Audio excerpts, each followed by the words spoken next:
నమస్తే BCN news తో మీ ముందున్నది ఆనంద్ రాజ్ కుమార్. ఈనాటి వార్తలను ముఖ్యాంశాలు. ల్యాండ్ టైటిలింగ్ యాక్ట్ పేరుతో గత ప్రభుత్వం భూములు లాక్కునే ప్రయత్నం చేసిందన్న సీఎం చంద్రబాబు. రికార్డులు ట్యాంపరింగ్ కాకుండా క్యూఆర్ కోడ్, బ్లాక్ చైన్ టెక్నాలజీతో కొత్త పాస్ పుస్తకాలు పంపిణీ చేస్తున్నట్లు వెల్లడి.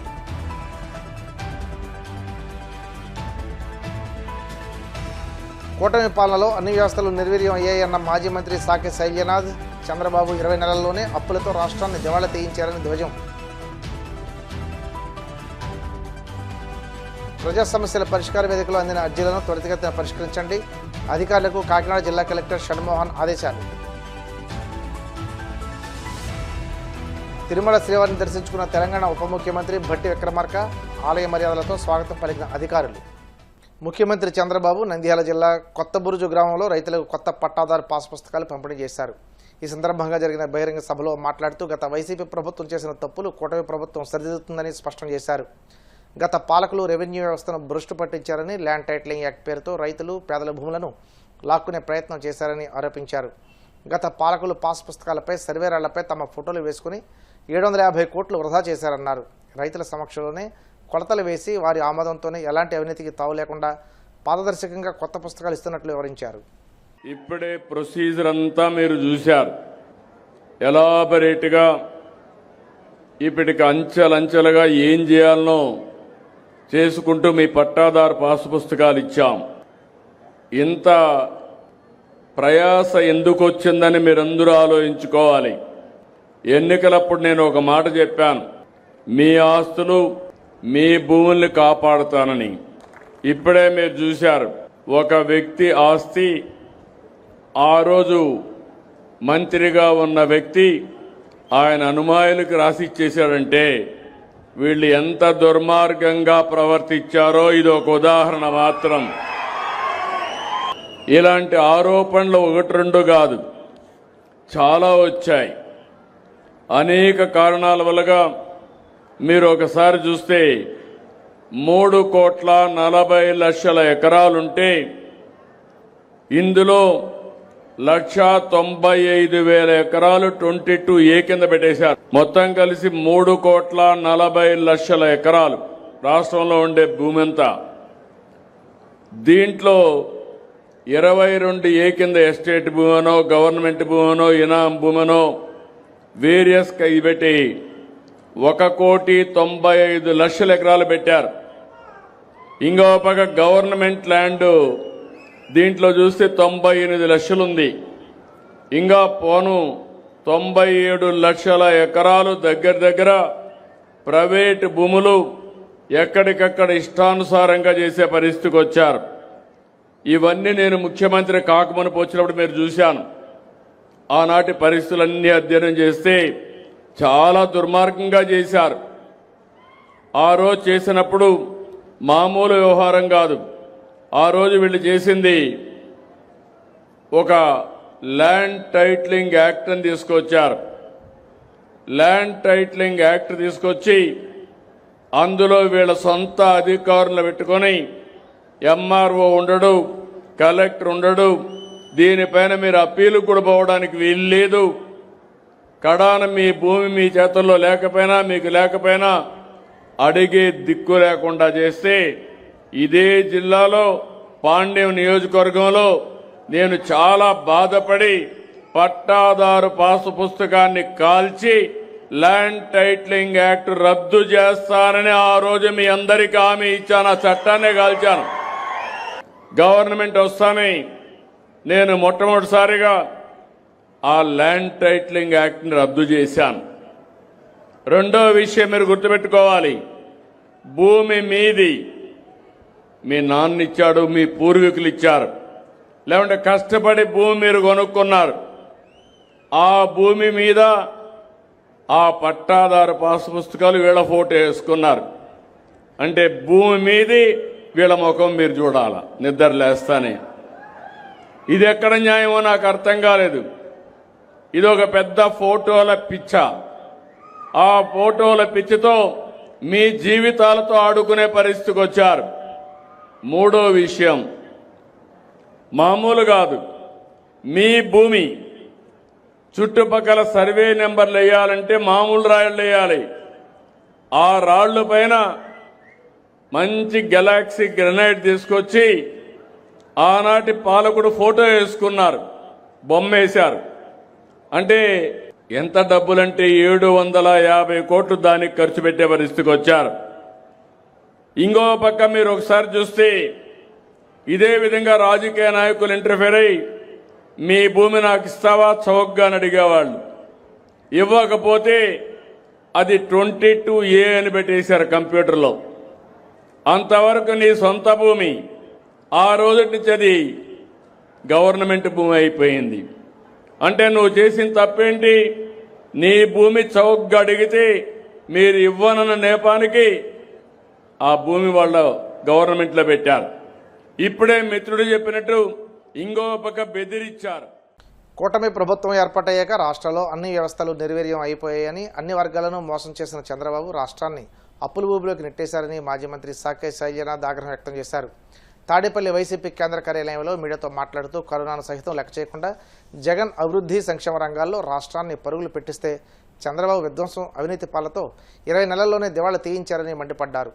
తాను చేస్తున్న తప్పులపై ప్రజలు ప్రశ్నిస్తుంటే వాటికి సమాధానం చెప్పుకోకుండా జగన్ పాలన గురించి మాట్లాడే అర్హత చంద్రబాబుకు లేదని స్పష్టం చేశారు. విధ్వంస పాలన అంటే అర్థం బాబు గారు అది మీ కూటమి పరిపాలన అన్న విషయం మీరు గుర్తుపెట్టుకోవాలి. అన్ని రంగాలలో కూడా విధ్వంసం జరిగిపోతా ఉంది. చాలా వేగంగా మీరు జరిపిస్తా ఉన్నారు. మీరు ఏదైనా తీసుకోవచ్చు. ప్రత్యేకించి ఆంధ్రప్రదేశ్ రాష్ట్రం వ్యవసాయక రాష్ట్రం అయితే ప్రస్తుతానికి వ్యవసాయ రంగం మొత్తం కుదేలైపోయింది, విధ్వంసానికి గురైంది అన్న విషయాన్ని మీకు గుర్తు చేయాలి. నేను మొక్కజొన్నలు 2400 రూపాయలు మద్దతు ధర అయితే 1600-1700 కొనేవాళ్ళు లేక ఎక్కడికి పడితే అక్కడ అమ్మేసే కార్యక్రమాన్ని చూస్తా ఉన్నాం. మూటలు వేసుకుని మా రోడ్ల మీద ఉన్నాయి. మీరొచ్చినా మీ వ్యవసాయ శాఖ మంత్రి వచ్చినా చూపిస్తాం. అట్లాగే శనగలు పాపం కోల్డ్ స్టోరేజ్ లేక పంపిస్తా ఉన్నారు. గల్ఫ్ యుద్ధం పుణ్యమా అని అరటి రైతు ధర కోల్పోయి అరటికాయలు ఏం చేసుకోవాలో అర్థం కాని పరిస్థితుల్లో ఉన్నాడు. అట్లాగే మీ ప్రభుత్వం బడ్జెట్లో ఇచ్చిన 500 మార్కెట్ ఇంటర్వెన్షన్ 500 కోట్లు మార్కెట్ ఇంటర్వెన్షన్ ఫండ్ అనేది దేనికి ఏ మూలకు కూడా చేత రాదు అన్న విషయం అర్థమైతే మీకు విధ్వంసం అంటే ఏందో మీకు అర్థమవుతుంది. మీ యొక్క విధానాల వల్ల మొత్తం వ్యవసాయ రంగం ఈరోజు విధ్వంసానికి గురైంది. ఇది నేను చెప్పే మాట కాదు, బహుశా మీకు కూడా మీ ఆఫీసర్లు చెప్పి ఉంటారు.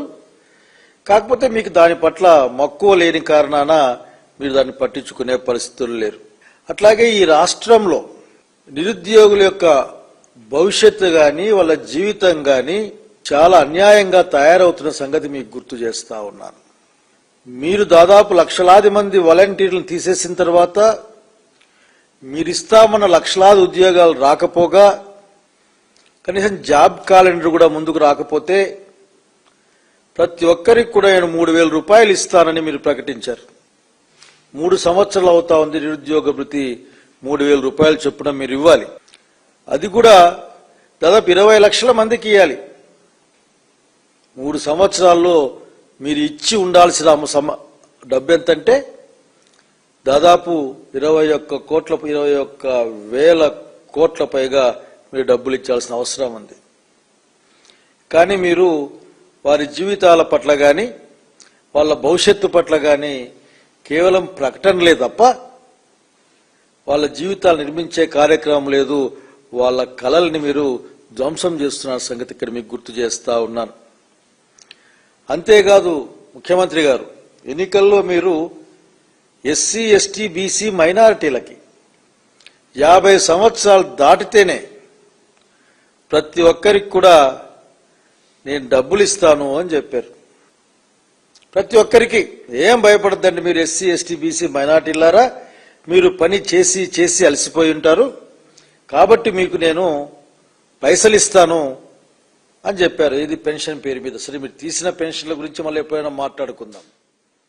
అదొక్క 28,800 కోట్ల రూపాయలు మీరు వాళ్ళకి ఇవ్వలేదు. ప్రజా సమస్యల పరిష్కార వేదికలో అందిన అర్జీలను సకాలంలో పరిష్కరించాలని కాకినాడ జిల్లా కలెక్టర్ షణ్మోహన్ అధికారులను ఆదేశించారు. కాకినాడ కలెక్టరేట్ వివేకానంద హాల్లో జిల్లా స్థాయి పీజీఆర్ఎస్ కార్యక్రమం, రెవెన్యూ క్లినిక్ కార్యక్రమాలు నిర్వహించారు. ఈ సందర్భంగా కలెక్టర్ మాట్లాడుతూ ప్రజా సమస్యలు సకాలంలో పరిష్కరించాలనే లక్ష్యంతో పీజీఆర్ఎస్ కార్యక్రమం నిర్వహిస్తున్నామన్నారు. అర్జీలపై అధికారులు ప్రత్యేకంగా దృష్టిని కేంద్రీకరించి పరిష్కరించాలన్నారు. బియ్యం కార్డుల మంజూరు, కార్డుల్లో పేర్లు మార్పులు, చేర్పులు, పింఛన్లు, ఉద్యోగ ఉపాధి అవకాశాలు, మురుగు కాలువలపై అక్రమాల తొలగింపు, పారిశుద్ధ్యం వంటి అంశాలపై 450 అర్జీలను స్వీకరించారు.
ఇప్పుడు కాసేపు ప్రకటనలు.